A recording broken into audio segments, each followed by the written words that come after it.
अभय मौसा मनीष तैयारी कारखानार मनीष थिले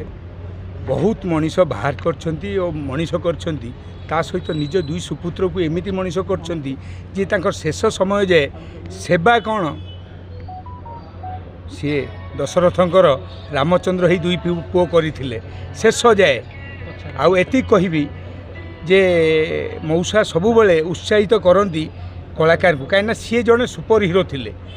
एमाने तो हिरो स्टार होती सी सुपर हिरो कहीं ना मौसा सबुबले चेष्टा करती जे केमिति सबू मनीष भल रे पॉजिटिवनेस मनीष आ मनीष तैयारी कारखाना एत लोक काढ़ी से कंदरपुर ठू नहीं आज जे देखु शेष समय मौसा को 75 वर्ष देहांत है किंतु किंतु तांको जो सेवा कले पुओ माने ताठू बड़ कथा किसी ना आज चिकू हो आमर फापुन हो दी जन जाक जो चेष्टा शेष जीवन जाए रखिंट आपड़ जानते जीवन में जहाँ भी झड़ आसू किंतु बापा को केबे तले पकई देना मुझे खबर रखी कारण ये अल्प दिन तले मुझे आसती घर को कौटी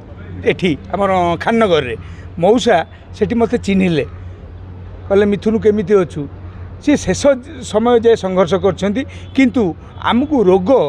रोग खाईगला आउ किछि ना व्यक्तिगत भाव बहुत माने सबू प्राय मौसा सागर मुझे इनवल्व मुन्ना लव स्टोरी जिते सिनेमा होती जहाँ होती मौसा सब बेले कहती तुम्हें कम कर चल आ समस्त को नम्र व्यवहार कर आज देख नम्र व्यवहार रे आम फिल्म स्टार बहुत अच्छा किंतु अनुभव व्यवहारटा केमी लगे आपको सीटा ओडावासी जानते मुझे गोटे कथा कहबी अनुभव केटे बड़ सांसद मुझे जानी कि अनुभव जड़े भल मनीष भल कलाकार आज भल पुओटे होगी बापा सेवा चिकू आ अनुभव करती माने मौसा मर्माहत जे तांको आत्मा को सद्गति हो एवं जगन्नाथ महाशाला एवं कटक चंडी ताको अमर आत्मा को ये करंतु एवं आमे सबुबले तांको पई हाथ जोड़ी प्रार्थना कर ओडावासी कहबी अमर आत्मा आपड़ भी टिके टिके कहतु एबे आमे खाननगर जीवु एवटू बाहर खाननगर शेषकृत निज माटी कटक माटी संपन्न हम सेटा कन्फर्म होनी तेणु कहवाटा उचित नुह कि जी भी हो अनुभव भी आसी पहुँची गले अनुभव भी अच्छा